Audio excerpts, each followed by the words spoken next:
आप देख रहे हैं पूर्वी संदेश। छोटी बड़ी खबरों को देखने के लिए बने रहे पूर्वी संदेश पर। मुंह जनपद के आईएएस के विभागीय निर्देशक डोबरिया चिंतन प्रभु भाई ने मीडिया से बातचीत करते हुए पर्यावरण के बारे में बताया कि सरकार के द्वारा पर्यावरण को बचाने के लिए अधिक से अधिक पौधों को लगाया जा रहा है, जिससे चारों तरफ हरियाली ही हरियाली हो, क्योंकि कुछ समय पूर्व कोविड-19 के दौरान ऑक्सीजन के अभाव में बहुत सी समस्या आई थी। इसको दूर करने के लिए हर सरकारी विभाग के द्वारा पौधे लगाए जा रहे हैं। मैं लोगों से अपील करता हूं कि अधिक से अधिक वृक्षारोपण करें।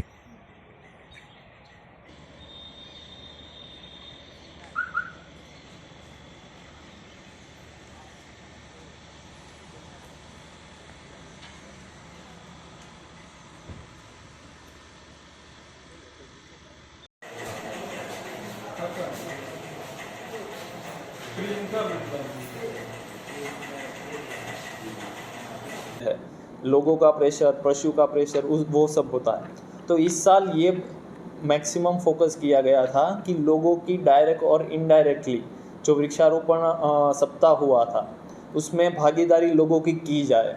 उसमें ये भी प्रावधान किए गए थे कि विभिन्न नेता है, जो जनप्रतिनिधि है, उनको वहाँ पर हम सम्मिलित करें। विभिन्न एनजीओस है, जो सिविल सोसाइटी है, एनसीसी है, बच्चे हैं स्कूल में, उनको हम इसमें भागीदारी करवाए, ताकि अगर एक बार जागृति बढ़ेगी तो बायोटिक प्रेशर से होने वाली नुकसानी कम हो जाएगी। इसके अलावा एक और प्रावधान ये किए गए थे कि जो भी लोग सस्ते उपकरण जैसे कि प्लास्टिक नेट हो गई, पिंजड़े हो गए, आपके पास देखा होगा कि विभिन्न जगह पर पिंजड़े या ये ब्रिक गार्ड लगे हुए हैं, अगर हाईवे के पास आप देखेंगे तो उसके द्वारा भी परसेंटेज वाइज देखें तो उस परसेंटेज में भी पेड़ों की सुरक्षा की गई। जिस तरह से अभी आप बात कर रहे थे कि गुजरात और उत्तर प्रदेश में अगर मऊ जिला को देखा जाए, जिस तरह से गुजरात में किसी जिला को भी उठा लिया जाए तो वहाँ के वन विभाग और यहाँ के व्यवस्था में क्या अच्छा है और उसमें क्या सुधार लाना चाहिए? देखिए, देखा जाए तो वन विभाग जो यूपी का है काफ़ी पुराना है, अंग्रेज़ों के ज़माने से यहाँ पर है।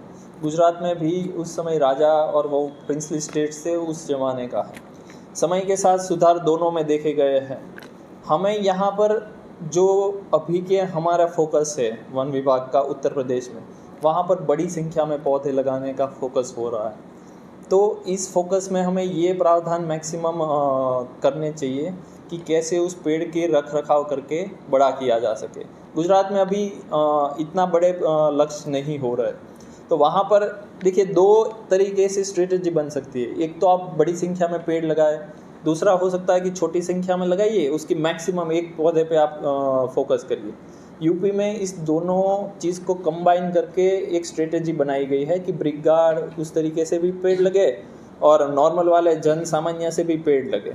गुजरात में ये स्ट्रेटजी अगर देखी जाए तो मैक्सिमम वो वाली है कि एक पेड़ पे लगा के कितना फोकस मैक्सिमम बचाने के लिए की।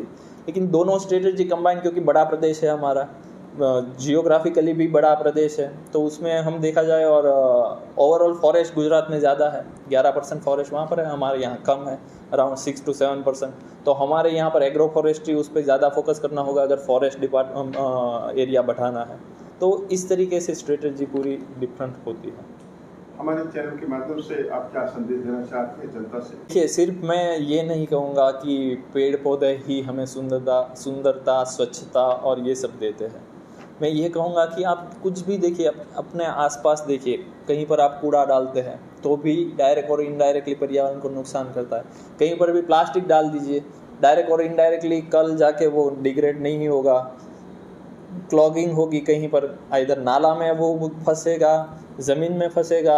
उससे अगर ज़मीन में फंसेगा तो वहाँ पर होने वाले पेड़ पौधे लगने वाले हैं या कोई जंतु है उससे दिक्कत करेगी। नाला में वहाँ पर फंसेगा तो जो पानी का बाढ़ का उत्पन्न स्थिति हो जाती है। इसी तरीके के अगर सम्मिलित तरीके से पर्यावरण को देखेंगे, पेड़ पौधे होते हैं वो भी उसका ही एक बड़ा पार्ट है। पेड़ पौधा अगर कहीं पर लगता है तो वो वहाँ पर ठंडा करता है समय के साथ। वहाँ पर जो ऐसा भी स्टडी होती है कि जहाँ पर भी पेड़ पौधे लगे हैं वहाँ पर बारिश ज़्यादा होती है, और ये साइंटिफिक रिपोर्ट्स है। तो जनता को मैं वही कहूँगा, एक सम्मिलित तरीके से एक ऐसी सोच बनाए कि हम अपने आसपास स्वच्छता और सुंदरता वाले एक सुगम माहौल में जिए। तो मैं यही कहूँगा कि उसके लिए जितना हम खुद से आगे, कौन हमें क्या कर देता है ये नहीं, अगर हम अपना घर स्वच्छ सुंदर रखेंगे, हम अपना आंगन स्वच्छ सुंदर, ऑटोमेटिक पूरा हमारा मऊ जिला में सुगमता, स्वच्छता और पेड़ों की हरितता की बढ़ जाएगी। सर, आज के समय में पर्यावरण को देख करके सरकार भी जगी हुई है कि इस वृक्षारोपण करके इन सब तमाम प्रदूषण को दूर किया जा सकता है। इसके बारे में आप बताएं। देखिए, जो पेड़ होते हैं इसके फ़ायदे अगर मैं गिनवाने बैठूँ तो शाम तक अगर हम बोलेंगे फिर भी इसके फ़ायदे कंप्लीट नहीं होंगे, इतने फ़ायदे हैं। कोरोना काल में हमने देखा कि ऑक्सीजन की एक जो सिलेंडर है उसकी कीमत क्या है, हमने पहली बार ऑक्सीजन की सिलेंडर की कीमत तब समझी है।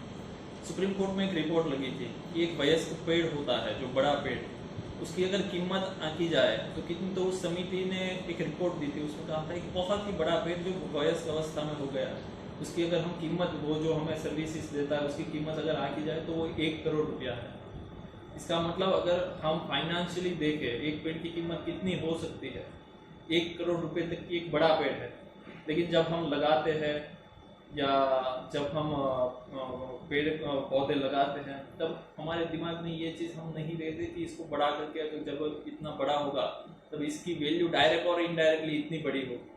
तो मैं यही कहना चाहता हूँ कि जब पेड़ लगाते हैं तब ये सोचिए कि इसको बड़ा करना है, और जब बड़ा होगा तब इसकी वैल्यू इतनी तक डायरेक्ट और इनडायरेक्टली हमें मनुष्य को इतना फायदा वो देंगे।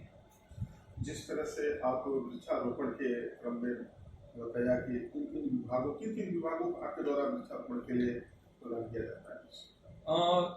टोटल 18 डिपार्टमेंट थे जो मऊ जिले में, टोटल 18 डिपार्टमेंट, तो विभिन्न लक्ष्य रखे गए। सबसे बड़ा था उसमें वन विभाग का था जो 12 लाख के अराउंड था, उसके बाद ग्राम विकास विभाग था जिसका अराउंड 8 लाख था। इसके तहत अलग अलग डिपार्टमेंट को टोटल मऊ में 28.3 लाख पौधे इस साल में लगे हैं। तो उनकी सुरक्षा के लिए क्या आपके विभाग के द्वारा और अन्य जिस विभाग को दिया जाता है उनकी सुरक्षा के लिए क्या प्रदान कुछ बनाएंगे क्या? सुरक्षा के लिए विभिन्न चीजें होती है। एक तो होती है सुरक्षा, एक होती है सिंचाई, एक होती है पौधों के आसपास निराई गुड़ाई। सबसे पहले सुरक्षा सिर्फ देखी जाए तो एक सबसे महत्वपूर्ण बिंदु होता है कि जन जागृति। जब अगर लोग कहाँ से पौधे मरते हैं, अगर जन जागृति नहीं है तो पौधे डायरेक्टली और इनडायरेक्टली जो बायोटिक प्रेशर हम कहते हैं, लोगों का प्रेशर, पशु का प्रेशर, वो सब होता है। तो इस साल ये मैक्सिमम फोकस किया गया था कि लोगों की डायरेक्ट और इनडायरेक्टली जो वृक्षारोपण सप्ताह हुआ था उसमें भागीदारी लोगों की जाए। उसमें ये भी प्रावधान किए गए थे कि विभिन्न नेता है जो जनप्रतिनिधि है उनको वहां पर हम सम्मिलित करें, विभिन्न एनजीओस है जो सिविल सोसाइटी है, एनसीसी है, बच्चे हैं स्कूल में, उनको हम इसमें भागीदारी करवाए, ताकि अगर एक बार जागृति बढ़ेगी तो बायोटिक प्रेशर से होने वाली नुकसानी कम हो जाएगी। इसके अलावा एक और प्रावधान ये किए गए थे कि जो भी लोग सस्ते उपकरण जैसे कि प्लास्टिक नेट हो गई, पिंजरे हो गए, आपके पास देखा होगा कि विभिन्न जगह पर पिंजरे या ये ब्रिक गार्ड लगे हुए हैं, अगर हाईवे के पास आप देखेंगे तो उसके द्वारा भी परसेंटेज वाइज देखें तो उस परसेंटेज में भी पेड़ों की सुरक्षा की गई। जिस तरह से अभी आप बात कर रहे थे कि गुजरात और उत्तर प्रदेश में अगर मऊ जिला को देखा जाए, जिस तरह से गुजरात में किसी जिला को भी उठा लिया जाए तो वहाँ के वन विभाग और यहाँ की व्यवस्था में क्या असर है और उसमें क्या सुधार होना चाहिए? देखिए, देखा जाए तो वन विभाग जो यूपी का है काफी पुराना, अंग्रेजों के जमाने से यहाँ पर है। गुजरात में भी उस समय राजा और वो प्रिंसली स्टेट्स थे, उस जमाने का। समय के साथ सुधार दोनों में देखे गए हैं। हमें यहाँ पर जो अभी के हमारा फोकस है वन विभाग का उत्तर प्रदेश, वहाँ पर बड़ी संख्या में पौधे लगाने का फोकस हो रहा है। तो इस फोकस में हमें ये प्रावधान मैक्सिमम करने चाहिए कि कैसे उस पेड़ के रख रखाव करके बड़ा किया जा सके। गुजरात में अभी इतना बड़े लक्ष्य नहीं हो रहे, तो वहां पर देखिए 2 तरीके से स्ट्रेटेजी बन सकती है। एक तो आप बड़ी संख्या में पेड़ लगाएं, दूसरा हो सकता है कि छोटी संख्या में लगाइए, उसकी मैक्सिमम एक पौधे पे आप फोकस करिए। यूपी में इस दोनों चीज को कंबाइन करके एक स्ट्रेटेजी बनाई गई है कि ब्रिक गार्ड उस तरीके से भी पेड़ लगे और नॉर्मल वाले जन सामान्य से भी पेड़ लगे। गुजरात में ये स्ट्रेटेजी अगर देखी जाए तो मैक्सिमम वो वाली है कि एक पेड़ पे लगा के कितना फोकस मैक्सिमम बचाने के लिए। लेकिन दोनों स्ट्रेटेजी कंबाइन, क्योंकि बड़ा प्रदेश है हमारा, जियोग्राफिकली भी बड़ा प्रदेश है, तो उसमें हम देखा जाए और ओवरऑल फॉरेस्ट गुजरात में ज्यादा है, 11% फॉरेस्ट वहां पर है, हमारे यहाँ कम है, अराउंड 6 to 7%। तो हमारे यहाँ पर एग्रो फॉरेस्ट्री उस पर ज्यादा फोकस करना होगा अगर फॉरेस्ट डिपार्टमेंट एरिया बढ़ाना। तो इस तरीके से स्ट्रेटेजी पूरी डिफरेंट होती है। हमारे चैनल के माध्यम से आप क्या संदेश देना चाहते हैं जनता से कि वो आगे बढ़ करके इस लक्ष्य को पूरा करें? देखिए, सिर्फ मैं ये नहीं कहूँगा कि पेड़ पौधे ही हमें सुंदरता, स्वच्छता और ये सब देते हैं। मैं ये कहूँगा कि आप कुछ भी देखिए, अपने आसपास देखिए, कहीं पर आप कूड़ा डालते हैं तो भी डायरेक्ट और इनडायरेक्टली पर्यावरण को नुकसान करता है। कहीं पर भी प्लास्टिक डाल दीजिए, डायरेक्ट और इनडायरेक्टली कल जाके वो डिग्रेड नहीं होगा, क्लॉगिंग होगी, कहीं पर इधर नाला में वो फंसेगा, जमीन में फंसेगा। उससे अगर जमीन में फंसेगा तो वहां पर होने वाले पेड़ पौधे लगने वाले हैं या कोई जंतु है उससे दिक्कत करेगी। नाला में वहां पर फंसेगा तो जो पानी का बाढ़ का उत्पन्न स्थिति हो जाती है। इसी तरीके के अगर सम्मिलित तरीके से पर्यावरण को देखेंगे, पेड़ पौधे होते हैं वो भी उसका ही एक बड़ा पार्ट। पेड़ पौधा अगर कहीं पर लगता है तो वो वहां पर ठंडा करता है समय के साथ। वहां पर जो ऐसा भी स्टडी होती है कि जहां पर भी पेड़ पौधे लगे हैं वहां पर बारिश ज्यादा होती है, और ये साइंटिफिक रिपोर्ट्स है।